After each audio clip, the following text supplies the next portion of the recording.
André, mas reserva não é simplesmente reserva? Não. Eu preciso de todas as reservas? Todas não, mas pelo menos a de emergência. E para que serve tudo isso? Vamos por partes. A reserva de emergência, como o próprio nome já diz, é usada para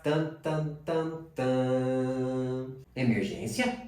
Exatamente isso, é emergência. Mas qual emergência? Bom, aquele que você não quer gastar, sabe? Dá um problema no carro, dá um problema na geladeira, às vezes um problema de saúde, talvez você pode perder o emprego. Enfim, sabe aquela despesa que você não estava esperando, que não estava programado no orçamento, que você na verdade não quer pôr dinheiro nisso, mas você precisa colocar dinheiro, você precisa gastar. Essa é a emergência. E para isso que nós utilizamos a nossa reserva de emergência. Para esses fatores. Essas despesas normalmente elas não podem ser adiadas, elas não podem esperar e ela nem pode ser cancelada, até porque ela é chamada e ela ocorre como uma emergência, ou seja, é um dinheiro que você vai precisar gastar. E não tem como fugir disso, entendeu? E se você não tiver esse dinheiro, não tiver uma reserva de emergência para recorrer, você com certeza vai recorrer a alguém, ao banco, ao limite do cartão de crédito, às vezes ao cheque especial, ao limite da conta, talvez o empréstimo pessoal, vai emprestar o dinheiro do amigo, enfim, você vai precisar arrumar o dinheiro porque é uma despesa que você não vai ter como fazer. Quando você tem uma reserva de emergência, você passa com uma maior tranquilidade por esse tipo de situações. Eu vou dar um exemplo meu. Teve uma vez que a gente tinha uma máquina de lavar em casa e ela começou a soltar uns óleos escuros por baixo até que chegou um dia que ela parou de funcionar. E daí eu cheguei do trabalho e minha esposa falou bem assim, a máquina de lavar parou de funcionar. Eu falei, ah, tá bom. Ela falou assim, olha, eu até te amo, meu amor, mas só que sem máquina de lavar não dá não. Ou seja, virou uma emergência para mim. E se eu não tivesse uma reserva de emergência, eu teria que recorrer a alguma coisa, entendeu? Se não tem limite do cartão, enfim, alguma coisa eu precisava recorrer. E graças a Deus eu tinha uma reserva de emergência.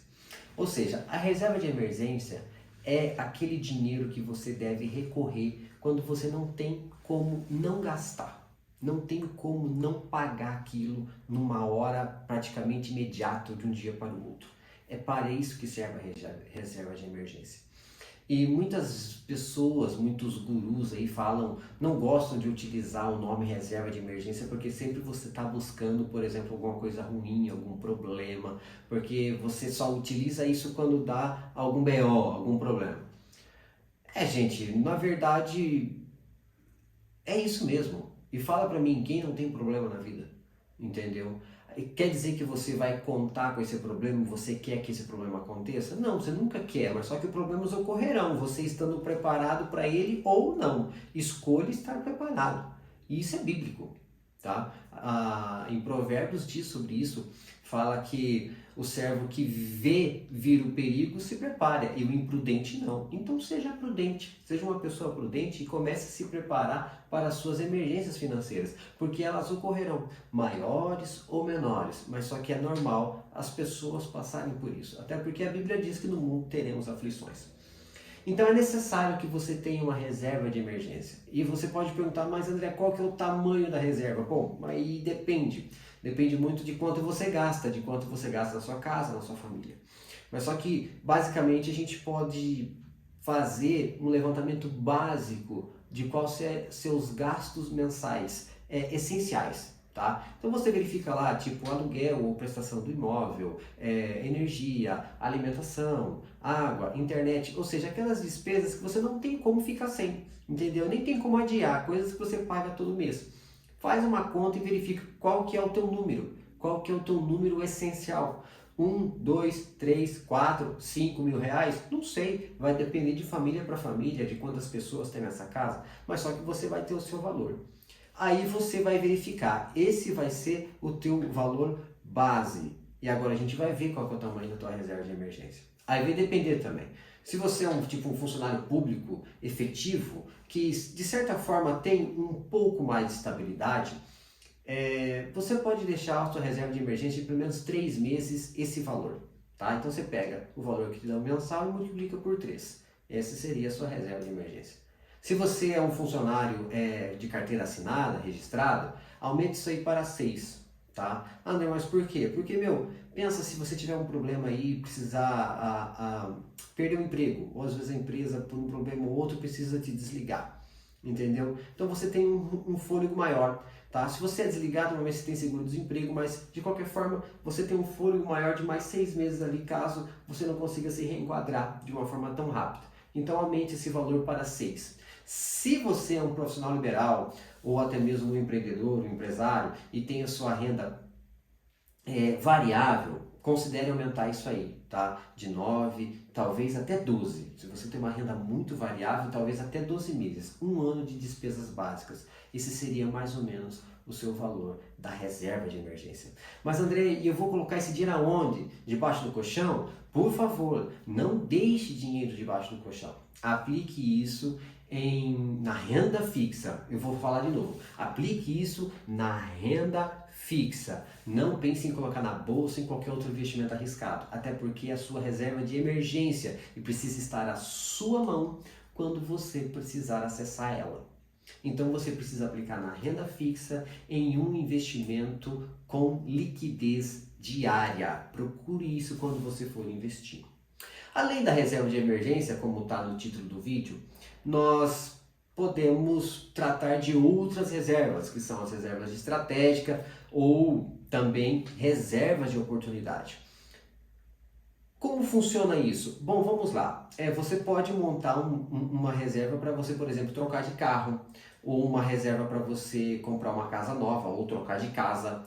Você pode montar uma reserva para a sua aposentadoria, já é de um longo prazo, mas só que é possível você fazer isso. Você pode montar uma reserva para a educação dos seus filhos. Vamos supor, você tem um filho pequeno, nasceu agora, tem 1 ano, 2, ele tem aí, você tem aí pelo menos 15 a 16 anos para você montar uma boa reserva para quando teu filho for para a faculdade, ou vai que ele quer estudar fora, você tem essa condição de dar para o seu filho. Se você começar a planejar agora, é possível você fazer essa reserva focada na educação do seu filho ou dos seus filhos, caso você tenha mais de um.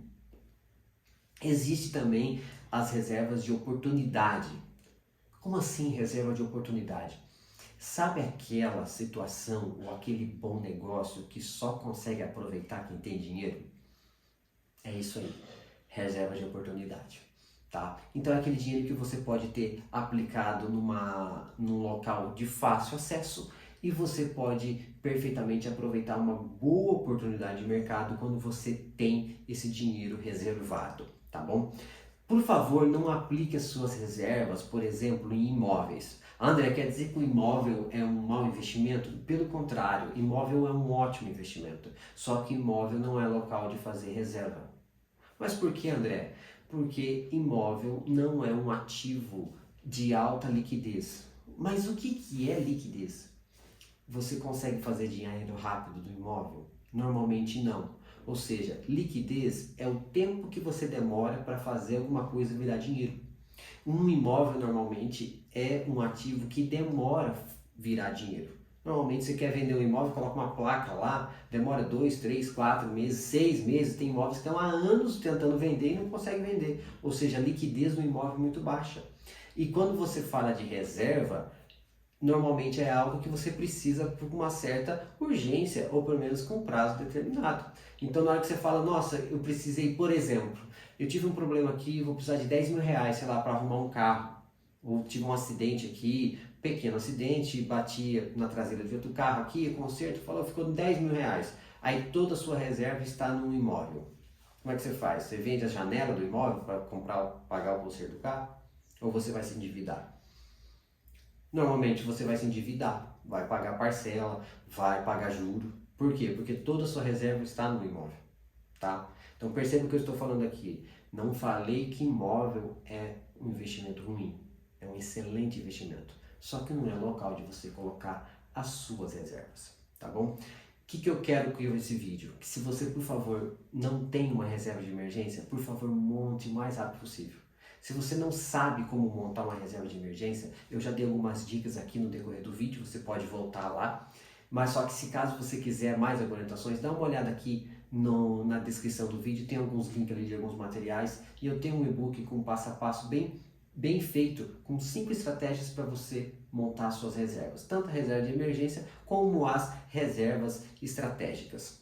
Então, faça isso, por favor. Não fique recorrendo a banco, não fique recorrendo a empréstimo, todo e qualquer probleminha que você tem. Monte a sua reserva. Você com certeza vai ser um servo prudente, como dizem provérbios. Que Deus abençoe você e aquilo que todo YouTube fala. Se inscreva no canal, curte esse vídeo aqui e não deixe de dar uma olhada nas descrições, nos links que a gente tem ali que são muito bons. Muito obrigado, eu sou o André, o economista cristão, e até o próximo vídeo.